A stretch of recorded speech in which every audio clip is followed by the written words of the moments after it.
16 ಗಂಟೆಯಲ್ಲಿ ನಮ್ ತಾಯಿ ಓಡಾಡಕ್ ಆಗ್ದಲೇ ಇರೋಂತವ್ರು ಕಾಲೆತ್ತಿ ಕೆಳಗಡೆ ಇಟ್ರು. ಸೂಪರ್ ಅಲ್ಲ. ಕಾಲೆತ್ತಿ ಕೆಳಗಡೆ ಇಟ್ಟಿ ಅವ್ರದ್ದು ಏನಾಯ್ತು ಗೊತ್ತಿಲ್ಲ. ಮುಂಚೆ ಇದ್ದಿದ್ದ ಮುಖದಾಲ್ಕಿನೇ ಬೇರೆ, ಈಗಿರೋ ಮುಖದಾಲ್ಕಿನೇ ಬೇರೆ. ಅಂದ್ರೆ ಮುಖಲಕ್ಷಣ ಬದಲಾಯ್ತು. ಇಲ್ಲಿ ಮುಖಲಕ್ಷಣ ಬದಲಾಯ್ತು ಸರ್. ಸೂಪರ್. ಮುಖಲಕ್ಷಣ ಬದಲಾಯ್ತು. ಆರಾಮಾಗಿದ್ದಾರೆ ಈಗ. ಓಡಾಡಕ್ ಆಗ್ದಲೇ ಇರೋಂತವ್ರು ಈಗ ಓಡಾಡ್ತಾ ಇದಾರೆ ಅಂದ್ರೆ ಖುಷಿ ಅಲ್ವಾ?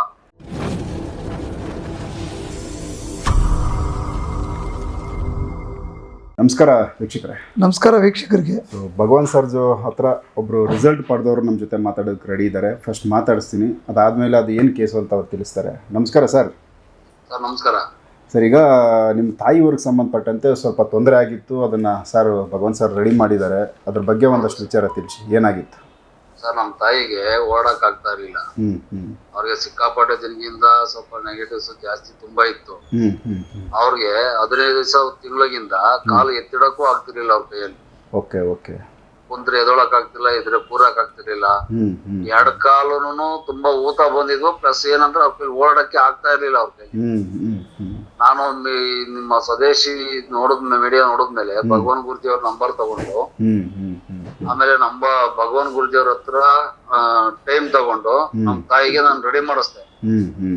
ಬರೀ ಸರ್ 24 ಗಂಟೆ ಅವ್ರ ಟೈಮ್ ಕೊಟ್ಟಿದ್ ನನಗೆ. ಒಂದೇನು ಇಲ್ಲ. 16 ಗಂಟೆಯಲ್ಲಿ ನಮ್ ತಾಯಿ ಓಡಾಡಕ್ ಆಗ್ದಲೇ ಇರೋಂತವ್ರು ಕಾಲೆತ್ತಿ ಕೆಳಗಡೆ ಇಟ್ರು. ಸೂಪರ್ ಅಲ್ಲ. ಕಾಲೆತ್ತಿ ಕೆಳಗಡೆ ಇಟ್ಟಿ ಅವ್ರದ್ದು ಏನಾಯ್ತು ಗೊತ್ತಿಲ್ಲ. ಮುಂಚೆ ಇದ್ದಿದ್ದ ಮುಖದಾಲ್ಕಿನೇ ಬೇರೆ, ಈಗಿರೋ ಮುಖದಾಲ್ಕಿನೇ ಬೇರೆ. ಅಂದ್ರೆ ಮುಖಲಕ್ಷಣ ಬದಲಾಯ್ತು. ಇಲ್ಲಿ ಮುಖಲಕ್ಷಣ ಬದಲಾಯ್ತು ಸರ್. ಮುಖಲಕ್ಷಣ ಬದಲಾಯ್ತು. ಆರಾಮಾಗಿದ್ದಾರೆ ಈಗ. ಓಡಾಡಕ್ ಆಗ್ದಲೇ ಇರೋಂತವ್ರು ಈಗ ಓಡಾಡ್ತಾ ಇದಾರೆ ಅಂದ್ರೆ ಖುಷಿ ಅಲ್ವಾ? ಎಷ್ಟು ದಿವಸದಿಂದ ಓಡಾಡಕ್ ಆಗ್ತಾ ಇರ್ಲಿಲ್ಲ ಸರ್? ಸರ್ ಅವ್ರಿಗೆ 1 ತಿಂಗಳು 2 ತಿಂಗಳಿಂದ ಓಡಾಡಕ್ಕೆ ಆಗ್ತಾ ಇರ್ಲಿಲ್ಲ ಅವ್ರ ಕೈಲಿ. ನೈಟ್ ಮಲಗಕ್ ಆಗ್ತಿರ್ಲಿಲ್ಲ. ಮಲಗಿದ್ರೆ ಎದ್ಬಿಡೋರು, 12 ಗಂಟೆ 1 ಗಂಟೆಗೆ ಎದ್ಬಿಡೋರು. ಒಂದೊಂದಿನ ಮಲಗ್ತಲೇ ಇರ್ಲಿಲ್ಲ. ಕಾಲ್ ನೋವು, ಒಂದು ಮಂಡಿ ನೋವು, ಅದು ಇದು ಅಂತ ಸುಮಾರು ಹೇಳೋರು. ನಾವು ಸುಮಾರು ಇರಪ್ಪರ ದೇವ್ರುಗಳು ಎಲ್ಲಾ ಸುತ್ತಾಡಿದ್ವಿ ನಾವು. ಯಾರ್ಯಾರು ಏನ್ ಹೇಳ್ತಾರೆ ಎಲ್ಲಾ ಮಾಡ್ಸೋದ್ವಿ. ಆಸ್ಪತ್ರೆಗೆ ತೋರ್ಸಿವಿ ಸರ್. ಆಸ್ಪತ್ರೆಗೆ ಹೋಗೋದು, ಸ್ಕ್ಯಾನ್ ಮಾಡ್ಸೋದು, ಡಾಕ್ಟರ್ ಏನ್ ಹೇಳ್ತಾರೆ ತಗೊಬರೋದು, ತಿನ್ಸೋದು, ಕುಡ್ಸೋದು, ಬರೀ ಇದೇ ಆಗೋಯ್ತು. ಏನ್ ಮಾಡಿದ್ರು ಆಗ್ಲೇ ಇಲ್ಲ. ಲಾಸ್ಟ್ಗೆ ದೇವರಾಗಿ ಸಿಕ್ತಂಗೆ ನಮ್ ಭಗವಾನ್ ಗುರುಜಿ ಸಿಕ್ಕಿದ್ರು. ಗುರುಜಿ ಸಿಕ್ಕಿದ ನಂತರ ಗುರುಜಿ ಅವ್ರ ಹತ್ರ ಕೇಳ್ಕೊಂಡು ನಮ್ ತಾಯಿಗೆ ರೆಡಿ ಮಾಡ್ಸಿದ್ವಿ. ಅವ್ರು ಹೇಳಿದ್ರ ಇದು ಸರಿ ಮಾಡ್ತೀನಿ ಅಂತ ಬಿಫೋರ್ ಹೇಳಿ ಕೈ ಇಟ್ಟಿದ್ದ, ಇಲ್ಲ ಟ್ರೈ ಮಾಡ್ತೀನಿ ಅಂತ ಹೇಳಿದ್ರೆ ಏನ್ ಹೇಳಿದ್ರು? ಬರೀ ಟ್ರೈ ಮಾಡ್ತೀನಿ ಅಂತ. ಆದ್ರೆ 100% ಸಕ್ಸಸ್ ನನ್ಗೆ. ಸೂಪರ್. 1 ದಿವಸದಲ್ಲಿ ರಿಸಲ್ಟ್ ಸಿಕ್ಕಿರೋದು ಇದು. 1 ದಿವಸದಲ್ಲಿ ರಿಸಲ್ಟ್. ನೈಟ್ ಆಗ್ದಲೇ ಇರೋಂತವ್ರು ಗುರುಜಿ ಅವ್ರು ಹೇಳಿದ್ರು, ನೋಡಪ್ಪ ಹಿಂಗ್ ತಗೊಂತಾ ಇದೀನಿ, ಈ ತರ ಮಾಡ್ಕೊಡ್ತೀನಿ ನಾನು ನಿಮ್ಗೆ. ಹೇಳಕ್ಕಾಗಲ್ಲ ಆದ್ರೆ ಮಾಡ್ತೀನಿ ಅಂದ್ರೆ ಚಾಲೆಂಜಸ್. ನಮ್ ತಾಯಿಗೆ ನಡೆಯಕ್ ಆಗ್ದಾರೆ ಅಂತಾರೆ, ಇವತ್ತು ನಡೀತಾವ್ರೆ ಅಂತಂದ್ರೆ ಖುಷಿ ಅಲ್ವಾ? ಅದಕ್ಕಿಂತ ಏನ್ ಬೇಕು ನಮ್ಗೆ? ಅಲ್ಲ, ಬೇರೆ ಕಡೆ ಎಲ್ಲ ಟ್ರೈ ಮಾಡಿ ಫೇಲ್ಯೂರ್ ಆಗಿ ಇಲ್ಲಿ ಸಕ್ಸಸ್ ಆಗಿರೋದು ಗ್ರೇಟ್ ಅಲ್ಲ? ಇಲ್ಲಿ ಸಕ್ಸಸ್ ಆಗಿದೆ. ತುಂಬಾ ಒಳ್ಳೇದಾಯ್ತು. ಇವತ್ತು ಆರಾಮಾಗಿ ಓಡಾಡ್ತಾರೆ, ಊಟ ಮಾಡ್ತಾರೆ ಟೈಮಿಗೆ ಕರೆಕ್ಟ್ ಆಗಿ.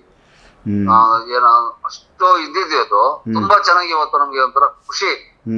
ಎಷ್ಟು ಏಜ್ ಸರ್ ನಿಮ್ ತಾಯಿಯವ್ರಿಗೆ? ಸರ್ ನಮ್ ತಾಯಿಗೆ ಆಗಿದೆ ಸರ್ 60-65 ವರ್ಷ ಆಗಿದೆ. ಏಜ್ ಆಗಿದೆ. ಏಜ್ ಆಗಿದೆ. ಆದ್ರೆ ಇವತ್ತು ಆರಾಮಾಗಿ ಓಡಾಡ್ತಾ ಇದಾರಲ್ಲ, ಅದಕ್ಕೆ ನಾನು ಖುಷಿ ಪಡ್ತಾ ಇದ್ದೀನಿ. ಮುಖದಲ್ಲಿ ಒಂದು ಒಳ್ಳೆ ತೇಜಸ್ ತರ ಏನಾದ್ರು ಮೊದ್ಲು ಡಲ್ ಇದ್ದು ಈಗ ಬ್ರೈಟ್ ಬಂದಿದ್ಯಾ? ಯಾವ ತರ? ತುಂಬಾ ಚೆನ್ನಾಗಿ ಸರ್. ಮುಂಚೆ ಒಂಥರ ಊದ್ಕೊಂಡಿರೋ ತರ ಇರೋದು. ಫೋಟೋ ಇದೆ, ನಾನು ಗುರುಜಿ ಅವ್ರಿಗೆ ಫೋಟೋನು ಕಳಿಸ್ತೇನೆ ನಾನು. ಆಗಿದ್ದ ಲಕ್ಷಣನೇ ಬೇರೆ, ಈಗಿದ್ದ ಲಕ್ಷಣನೇ ಬೇರೆ. ಈಗ ಚೆನ್ನಾಗಿದ್ದಾರೆ. ದೇವ್ರದಿಂದ ತುಂಬಾ ಚೆನ್ನಾಗವ್ರೆ. ಆರಾಮಾಗಿ ಓಡಾಡ್ತಾರೆ. ಮೊಮ್ಮಕ್ಳ ಜೊತೆ ಖುಷಿಯಾಗವ್ರೆ. ಏನ್ ಹೇಳಕ್ ಬಯಸ್ತೀರಾ ಸರ್ ಈಗ ಈ ಒಂದು ಕೆಲಸದ ಬಗ್ಗೆ? ಭಗವಾನ್ ಸರ್ ಮಾಡೋ ಈ ಒಂದು ವರ್ಕು ನಿಮ್ಮ ಹತ್ರಕ್ಕೆ ಅವ್ರು ಬರಲ್ಲ, ನಿಮ್ಮನ್ನು ಅವ್ರ ಹತ್ರ ಕರ್ಕೊಳ್ಳಲ್ಲ. ನೀವು ಅಲ್ಲೇ ಇರ್ತೀರಾ, ಇವ್ರು ಇಲ್ಲೇ ಇರ್ತಾರೆ. ಬಟ್ ಕೆಲಸ ಈ ತರ ಒಂದು ರಿಸಲ್ಟ್ ಕೊಡ್ತಾರೋ ಅಂದ್ರೆ ಇದ್ರ ಬಗ್ಗೆ ಏನ್ ಹೇಳ್ತೀರಾ ಸರ್? ಇದ್ರ ಬಗ್ಗೆ ನಾನು ಹೇಳ್ತೀನಿ ಅಂತಂದ್ರೆ, ದೇವ್ರು ಒಂದೇ, ಇವ್ರು ಒಂದೇ ಸರ್. ದೇವ್ರನ್ನ ಯಾರು ಕಣ್ಣಿಂದ ನೋಡಕ್ಕಾಗಲ್ಲ, ಇಲ್ಲ ದೇವ್ರ ಎದುರುಗಡೆ ಕುಂತ್ಕೊಂಡು ಮಾತಾಡಕ್ಕಾಗಲ್ಲ. ದೇವ್ರ ರೂಪದಲ್ಲಿ ಸಿಕ್ಕಿರೋರು ಇವ್ರು ನಮ್ಗೆ, ಇವರೇ ನಮಗೆ ದೇವ್ರಲ್ಲ. ಸೊ ಆ ತರ ನೀವು ಭಾವನೆಯಿಂದ ನೋಡ್ತೀರಾ ಸರ್? ಈಗ ದೇವಸ್ಥಾನದಲ್ಲಿ ಹೋಗಿ ದೇವ್ರಿಗೆ ಕೈ ಮುಗ್ದು ಹಣ್ಣು ಕೈ ಮಾಡಿಸ್ಕೊಂಡ್ ಬರ್ತೀವಿ. ಹೌದು. ಅಲ್ಲಿ ಏನ್ ಕೇಳ್ಕೋಬಹುದು? ಒಳ್ಳೇದ್ ಮಾಡಪ್ಪ ಅಂತ ಕೇಳ್ಬೋದು. ಹೌದು. ದೇವ್ರಾಗ ದೇವ್ರಂತ ಒಳ್ಳೇದ್ ಮಾಡಲ್ಲ. ದೇವ್ರ ರೂಪದಲ್ಲಿ ಇವ್ರು ಇದ್ದಾರೆ. ಅದನ್ನ ಹೇಳಕ್ ಇಷ್ಟ. ಒಂದ್ ದಿವಸದಲ್ಲಿ ನಿಮ್ಗೆ ಈ ತರ ಒಂದು ಚೇಂಜಸ್ ಕಾಣಿಸಿದೆ, ಒಂದೇ ದಿವಸದಲ್ಲಿ ಇದನ್ನ ಸರಿ ಒಂದೇ ದಿನದಲ್ಲಿ. ಸೊ ಇದು ಗ್ರೇಟ್ ಕೆಲಸ, ಇದು ಅಂದ್ರೆ ಮಿರಾಕಲ್ ಕೆಲಸ ಆಗ್ಲಿ ಇವೆಲ್ಲ. Miracle sir, miracle. ಯಾಕೆ ಅಂತಂದ್ರೆ ಒಂದು ತಿಂಗಳು ಓಡಾಡಕ್ ಆಗದಲ್ಲೇ ಇರೋರು ಒನ್ ಡೇಲಿ ಎತ್ತಿ ಕಾಲೆತ್ತಿ ಕೆಳಗಡೆ ಇಟ್ಬಿಟ್ಟು ಆರಾಮ ನಡೀತಾವ್ರೆ ಅಂದ್ರೆ ಮಿರಾಕಲ್ ಅಲ್ವಾ? ತುಂಬಾ ಒಳ್ಳೇದಾಯ್ತು. ಸೊ ನಿಮ್ಮ ತಾಯಿಯವ್ರಿಗೆ ಇನ್ನೂ ಒಳ್ಳೆ ಶಕ್ತಿ ಬರಲಿ, ಇನ್ನೂ ಆರೋಗ್ಯವಾಗಿರ್ಲಿ ಅಂತ ನಾವು ಕೇಳ್ಕೊತೀವಿ. ಸೊ ಓಕೆ, ನಮಸ್ಕಾರ ಸರ್. Okay sir. ಅವ್ರಿಗೆ ವರ್ಷಾನ್ಗಟ್ಲೆಯಿಂದ ಈ ಕಾಲು ಇಲ್ಲಿಂದ ಕಂಪ್ಲೀಟ್ ಊತ, ಕಾಲು ಊತ ಬಂದಿರೋ, ಕಾಲು ಊತ ನಡಿಯೋಕ್ಕಾಗ್ತಾ ಇರಲಿಲ್ಲ, ಕಾಲೆಲ್ಲ ದಪ್ಪ ದಪ್ಪ ಆಗ್ಬಿಟ್ಟಿದ್ರು. ನಾನು ಕೆಲವು ಕಿಡ್ನಿ ಫೇಲ್ಯೂರ್ ಆದರೂ ಆ ಥರ ಊತ ಬರ್ತದೆ, ಕೆಲವೊಂದು ಸಂದರ್ಭಗಳಲ್ಲಿ ಆರೋಗ್ಯದ ಹೆಚ್ಚು ಕಮ್ಮಿ ಇದ್ದ ಊತ ಬರ್ತಿದ್ದು ಕಾಲು. ಕೆಲವ್ರಿಗೆ ಏನಾದ್ರು ಆಕ್ಸಿಡೆಂಟ್ ಆದರೂ ಕಾಲು ಬೋನ್ ಬ್ರೇಕ್ ಆಗಿ ಊತ ಬಂದ್ಬಿಡ್ತದೆ. ಕೆಲವ್ರಿಗೆ ನೆಗೆಟಿವ್ ಕೂತ್ಕೊಂಡಿದ್ರು ಅಟ್ಯಾಕ್ ಆಗಿದೆ. ಯಾಕಂದರೆ ಒಂದು ದುಬೈ ಡಾಕ್ಟ್ರದ್ದು ಒಂದು ಕೇಸ್ನ ಒಂದು ಕಾಲು ಬ್ಲಾಕ್ ಆಗಿತ್ತು, ಒಂದು ಕಾಲು ಕಪ್ಪಾಗಿತ್ತು. ಕರೆಕ್ಟ್ ಮಾಡಿದ್ದೀರಾ ಅದೊಂದು. ಕೆಲವು ಟೈಮು ಊತ ಬಂದಾಗ ಏನಾಗುತ್ತೋ ನಾವು ಹೇಳೋಕ್ಕ, ಮುಖದಲ್ಲಿ ಫೇಸ್ ನೆಗೆಟಿವ್ ಬಂದು ನೆಗೆಟಿವ್ ಫೇಸ್ ಕಾಣಿಸ್ತಾ ಇದೆ. ನಾನು ಹೇಳಿದೆ, ನಾನು ಟ್ರೈ ಮಾಡ್ತೀನಿ, 100% ಗುಣ ಆಗ್ತಾರೆ, ಬಟ್ ಊತದ ಆಮೇಲೆ ಹೇಳ್ತೀನಿ ಅಂತ ಹೇಳಿದ್ದೆ. ಅಟೆಂಡ್ ಮಾಡಿದ್ರೆ ಬೆಳಗ್ಗೆ ಒಂದು ಕಾಲು ಕಂಪ್ಲೀಟ್ ಫ್ರೀ ಆಗ್ಬಿಡ್ತು, ಒಂದು ಕಾಲು ಮಾತ್ರ ಲಾಕ್ ಆಗೈತೆ. ನನಗೆ ಗೊತ್ತಾಯ್ತು ಇದು ನೆಗೆಟಿವ್ ಇಂದನೇ ಅಂತ ಗೊತ್ತಾಗ್ಬಿಡ್ತು ನನಗೆ. ಅದು 100% ಕ್ಲಿಯರ್ ಆಗುತ್ತೆ ಅಂತ ನನಗೆ ಗೊತ್ತಾಗ್ಬಿಡ್ತಿದೆ. ಸರ್ ಬೆಳಗ್ಗೆ ಸರ್ ಒಂದು ಕಾಲು ಫುಲ್ ಫ್ರೀ ಆಗಿಬಿಟ್ಟಿದೆ, ಇನ್ನೊಂದು ಕಾಲು ಮಾತ್ರ ಹಿಡ್ಕೊಂಡೈತಿ. ಫೇಸಲ್ಲಿ ಮುಖದಲ್ಲಿ ಸ್ವಲ್ಪ ಕ್ಲಾರಿಟಿ ಬಂದಿತ್ತು. ಅವ್ರು ಹೇಳ್ತಾವ್ರೆ ಮುಖ ಎಲ್ಲ ಲಕ್ಷಣ ಬದಲಾಯಿತು, ಲಕ್ಷಣ ಬಂದಿತ್ತು. ಕೊನೆಗೆ ಆಯಿತು, ನಾನು ಇನ್ನೂ 2 ದಿವಸ ವರ್ಕ್ ಮಾಡಿಕೊಡ್ತೀನಿ ಅಂತ ಹೇಳಿ ಸೆಕೆಂಡ್ ಚೆಕ್ ಮಾಡಿದಾಗ ಇಲ್ಲಿ ಸೊಂಟದಲ್ಲಿ ಇನ್ನೊಂದು ನೆಗೆಟಿವ್ ತಗಲಾಕೋತು ಸೊಂಟದಲ್ಲಿ. ಅದನ್ನು ಕ್ಲಿಯರ್ ಮಾಡಿದ್ಮೇಲೆ ಸ್ವಲ್ಪ ಈ ಕಾಲು ಫ್ರೀ ಆಯಿತು. ಈಗ ಆರಾಮಾಗಿ ನಡೀತಾ ಇದ್ದಾರೆ. ನಡೀತಾ ಇರೋದನ್ನ ವಿಡಿಯೋ ಮಾಡಿ ಕಳಿಸಿದ್ದಾರೆ. ಯಾಕಂದ್ರೆ ಎದ್ದೋಳಕ್ಕೆ ಕೈ ಹಿಡಿದು ಎತ್ತಬೇಕಾಗಿತ್ತು, ಹೆಜ್ಜೆ ಇಕ್ಕಾಗ್ತಿಲ್ಲ. ಇಡೀ ರಾತ್ರಿ ತಲೆ ಚಚ್ಕೊಳ್ಳೋರುತ್ತೆ, ಕಾಲು ನೋವಿಗೆ, ಪೇಯ್ನ್ಗೆ, ಉರಿ ಕಾಲು ನೋವು.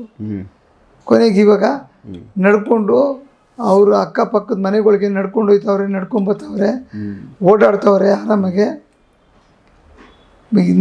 ಈಗ ಅವನೇ ಇಷ್ಟು ನೀನು ಫ್ರೀ ಆಗಿರೋದೇ ಪುಣ್ಯ ಬಿಡು ಅಂತ ಅವ್ರ ಅಮ್ಮನಿಗೆ ಅವನೇ ಹೇಳ್ತಾರೆ.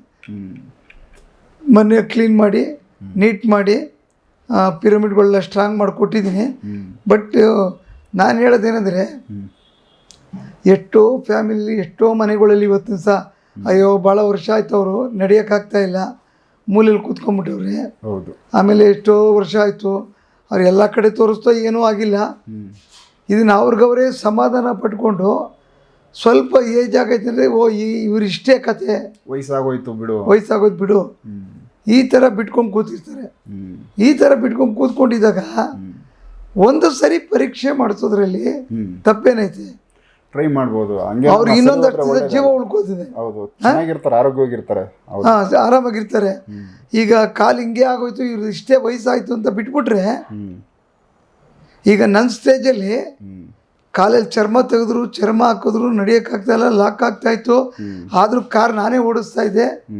ಇದು ಫ್ಯಾಕ್ಟ್ರಿ ಅಟೆಂಡ್ ಮಾಡೋಕ್ಕೆ ಹೋದಾಗ ಇಲ್ಲಿ ಕಾಲು ಡ್ಯಾಮೇಜ್ ಆಯಿತು, 3 ತಿಂಗಳ ಹತ್ತಿರ ಆಯಿತು.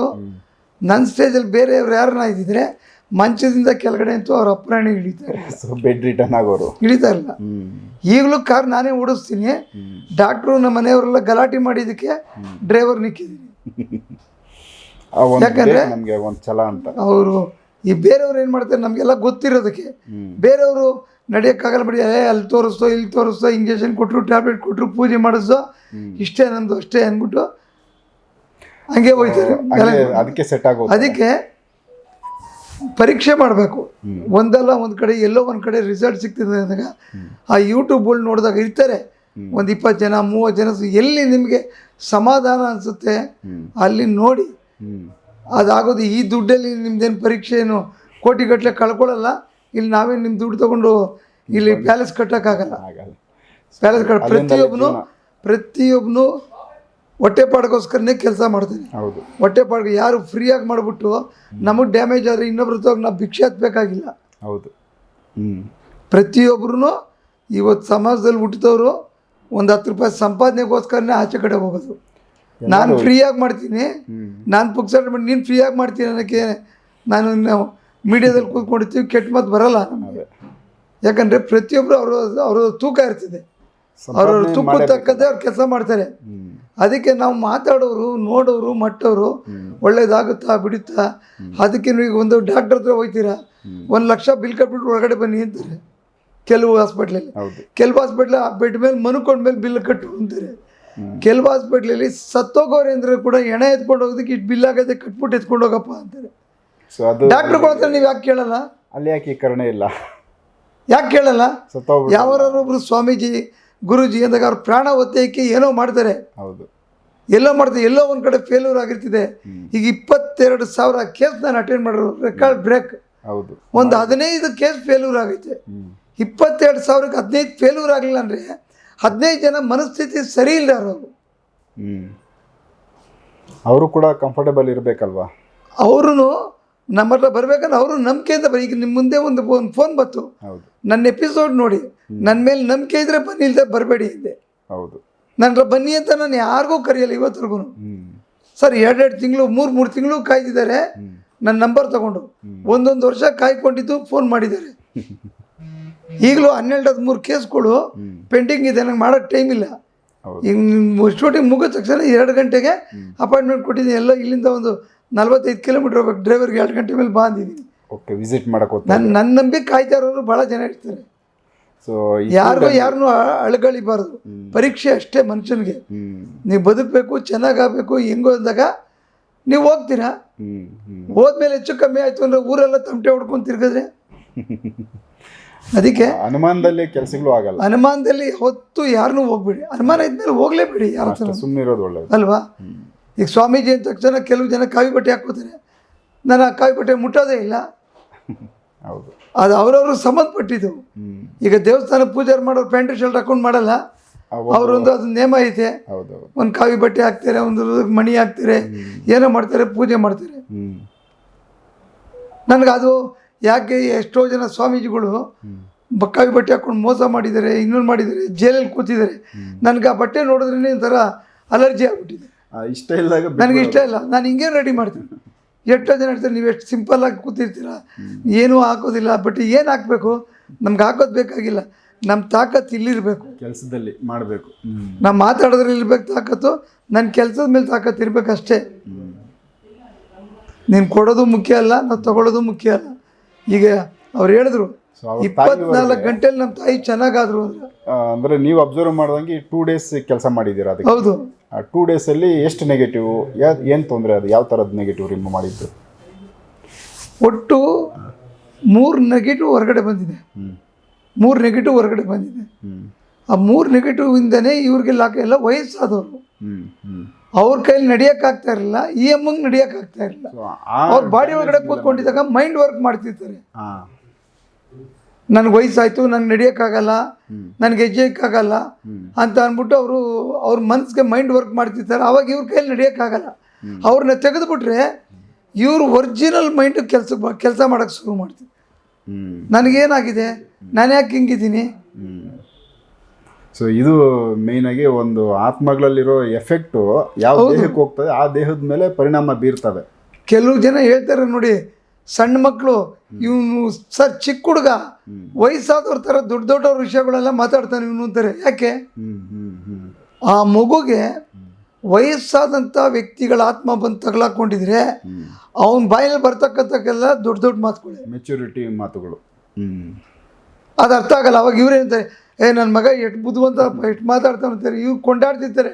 ಅದು ಒಂದೇ ದಿವಸ ಆ ಒಂದು ಏಜ್ ಆಗ್ತಾ ನಾನು ಸತ್ತೋದೆ ಅನ್ನೋ ಮೂಮೆಂಟ್ಗೆ ಈ ಹುಡುಗನ ಕಾಯಿಲೆ ಸ್ಟಾರ್ಟ್ ಆಗ್ತದೆ, ತೊಂದರೆಗಳು ಸ್ಟಾರ್ಟ್ ಆಗ್ತವೆ. ಅದು ಎಫೆಕ್ಟ್ ಆಗುತ್ತೆ, ಮತ್ತೆ 100% ಎಫೆಕ್ಟ್ ಆಗುತ್ತೆ. ಇವನು ಯಾಕೆ ಹಿಂಗೆ ಮಾಡ್ತಾವಂತ ಪರೀಕ್ಷೆ ಮಾಡಿಸೋದು ಒಳ್ಳೆಯದು. ಸೂಪರ್. ಸೊ ವೀಕ್ಷಕರೇ, ಯಾಕಂದರೆ ಈಗ ವಿತ್ ರಿಸಲ್ಟ್ ಒಬ್ಬರು ನಮ್ಮ ಜೊತೆ ಮಾತಾಡಿದ್ರು. ಯಾಕಂದರೆ 60 ವರ್ಷ ಆಗಿರೋ ಅವರ ತಾಯಿ ಬಂದು ಬೆಡ್ ರಿಟರ್ನ್ ಆಗೋಗಿದ್ರು, ಎದ್ದು ನಡೆಯೋಕ್ಕೆ ಆಗ್ತಾ ಇರಲಿಲ್ಲ. ಆಸ್ಪತ್ರೆಗಳು, ದೇವಸ್ಥಾನಗಳು ಸಾಕಷ್ಟು ಸುತ್ತಾಡಿದ್ವಿ ಅಂತ. ಬಟ್ ಭಗವಾನ್ ಸರ್ ಅದನ್ನು ಅಟೆಂಡ್ ಮಾಡಿ ಒಂದೇ ದಿವಸದಲ್ಲಿ 24 ಅವರಲ್ಲಿ ಅವ್ರು ಅಟೆಂಡ್ ಮಾಡಿದ್ದು ನೆಕ್ಸ್ಟ್ ಅವ್ರು ಎದ್ದು ಓಡಾಡಿದ್ದಾರೆ. ಸೊ ಇದು ಆಶ್ಚರ್ಯ ಕೊಟ್ಟಿದೆ. ತುಂಬ ಖುಷಿಯಿಂದ ಅವ್ರು ಮಾತಾಡಿದ್ರು ನಮ್ಮ ಜೊತೆ. ಸೊ ಅವುಗಳು ನಿಮ್ಮ ಗಮನಕ್ಕೆ ತೊಗೊಂಬಂದಿರ್ತೀವಿ. ಯಾಕಂದರೆ ಈ ಥರದ್ದು ಸಮಸ್ಯೆಗಳು, ಈ ಥರದ್ದು ಕೇಸ್ಗಳು ನಿಮಗೆ ಕಾಣಿಸ್ಲಿ ಅಂದ್ಬಿಟ್ಟು, ಆ ಥರ ಯಾರಿಗಾದ್ರೂ ತೊಂದರೆ ಇದ್ದವ್ರಿಗೆ ಇದು ಹೆಲ್ಪ್ ಆಗಲಿ ಅಂತ. ಸೊ ನೆಕ್ಸ್ಟ್ ಇನ್ನೂ ಬೇರೆ ವಿಚಾರಗಳನ್ನ ಭಗವಾನ್ ಸರ್ ಜೊತೆ ಮಾತಾಡ್ತಾ ಹೋಗ್ತೀನಿ ಎಪಿಸೋಡ್ ನೋಡಿ. ನಮಸ್ಕಾರ ವೀಕ್ಷಕರಿಗೆ. ನಮಸ್ಕಾರ.